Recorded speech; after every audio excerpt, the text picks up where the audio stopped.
E aí, vamos falar um pouco do que tem acontecido no mundo, no Brasil, e é interessante, né? O Brasil, nos últimos anos, enfrentou dificuldades muito severas. Eu fico impressionado. Desde o início do governo, a gente passou por uma recessão brutal na Argentina, que subtraiu exportações industriais brasileiras. Primeiros dias de governo, um desastre Brumadinho, que além da tragédia humana, afetou em cheio o setor mineral, que é um setor importante. Pelas contas, né, do Ministério da Economia, a gente perdeu no desastre Brumadinho 0,4 pontos do PIB em 2019.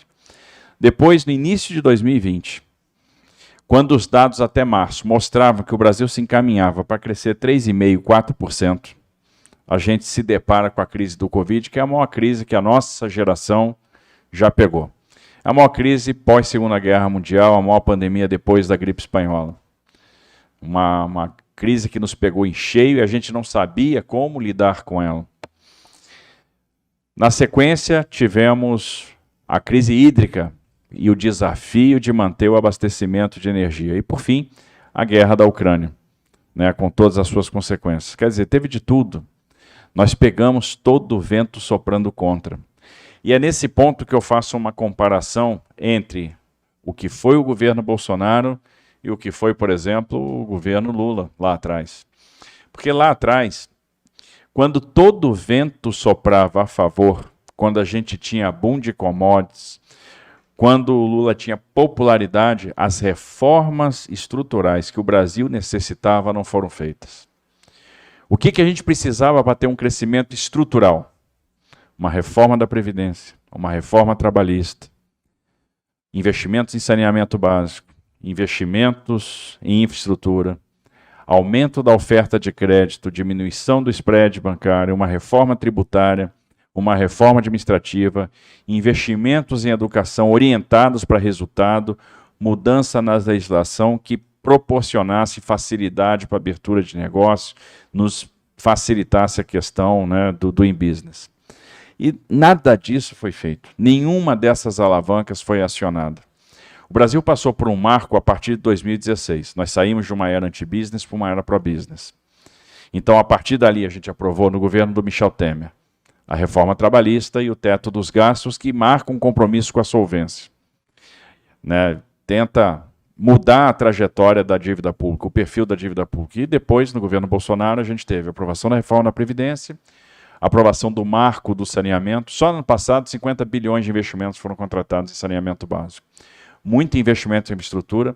As pessoas não têm noção, mesmo os mais esclarecidos, mesmo as pessoas que acompanham o que acontece no Brasil mais de perto, não sabem que o Brasil fez 152 leilões de infraestrutura de 2019 até aqui e contratou 892 bilhões de reais de investimentos. O que significa que o Brasil vai se transformar num grande canteiro de obras nos próximos anos, que são investimentos consistentes, já estão contratados, os contratos são resilientes, os contratos têm reserva de liquidez, então são contratos que realmente vão andar, vão acontecer. Então tem uma transformação econômica vindo aí. O Brasil passou por uma revolução silenciosa de sistema financeiro, né, onde a gente está aumentando bastante a oferta de crédito. O Pronamp é um exemplo desse aumento de oferta de crédito. E a gente está vendo a diminuição do spread, aprovamos a lei da liberdade econômica, que é importante na questão do doing business. Enfim, mexemos várias alavancas para o desenvolvimento. A autonomia do Banco Central, marco das startups, nova lei de falências, a lei de cabotagem, o marco das ferrovias, e por aí vai. Né? Muitas alavancas foram mexidas que vão garantir ao Brasil um crescimento consistente nos próximos anos. E por que eu digo isso? Porque a gente tem um confronto agora de dois projetos. Um projeto que não traz nada de novo, que representa atraso, superação, com um projeto que vai nos levar para um caminho de prosperidade. Porque é no Mar Revolto que a gente reconhece o bom marinheiro. E se a gente atravessou toda essa confusão e conseguiu aprovar tantas reformas, e mais, desfazendo previsões catastróficas, porque o pessoal dizia que o Brasil ia cair 10% em 2020, nós caímos 3,9%. O pessoal dizia que o Brasil não ia crescer em 2021 e cresceu 4,6%. O pessoal dizia que ano passado a gente ia fechar com 250 bi de déficit e nós fechamos com 65 bi de superávit. Tivemos 110 bi de superávit em estados e municípios, que é o melhor resultado fiscal desde 1991. Isso por causa da ajuda do governo federal a estados e municípios. Por causa de medidas, às vezes, duras, tomadas na época da pandemia, mas que foram importantes. Por causa da postergação do pagamento de serviço da dívida, por causa do recompletamento de saldos do FPE e FPM. Vejam quantos empregos foram salvos com o Pronamp e com o benefício emergencial. Quantas empresas, quantas pequenas empresas foram salvas no momento crítico da nossa história. E eu falo isso porque está fácil escolher um lado. Não está difícil escolher um lado. E a decisão desse ano, ela vai ser muito importante para os próximos anos. Vai ser muito importante para as próximas gerações. E é um ano que a gente não pode simplesmente, não, ok, estou convencido. Não basta. A gente tem que convencer. O mundo se deparou com a crise da pandemia e com a guerra da Ucrânia e tomou um grande susto. De repente, todo mundo percebeu o seguinte: erramos na estratégia de colocar todos os ovos na mesma cesta. Nós temos poucos países produzindo tudo. Ora, na pandemia a gente tomou um susto, não tinha EPI para comprar máscara. Por exemplo, avental. 95% do EPI consumido no mundo é produzido na China. E como EPI, vários outros produtos. E as empresas tomaram esse susto. Hoje nós temos um mercado que está absolutamente desorganizado. As grandes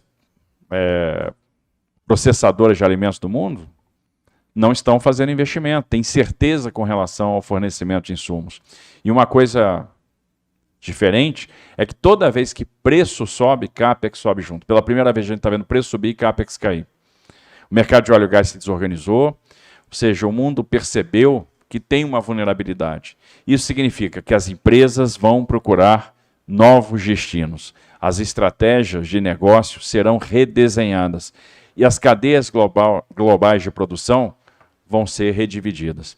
Isso cria uma oportunidade para o Brasil enorme, a oportunidade da reindustrialização. É aquela empresa que ia tomar uma decisão, por exemplo, de montar a sua planta no leste europeu ou na Ásia, que vai parar para pensar, opa, eu preciso de um novo destino. Esse novo destino pode ser o Brasil. Desde que a gente dê o passo correto numa direção pro-business.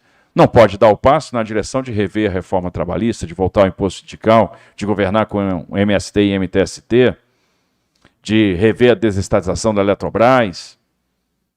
Não, tem que ser uma direção de prosperidade. Por isso que está fácil escolher o caminho. E nós temos uma responsabilidade grande, porque muita gente está procurando alternativa na estética, no influenciador.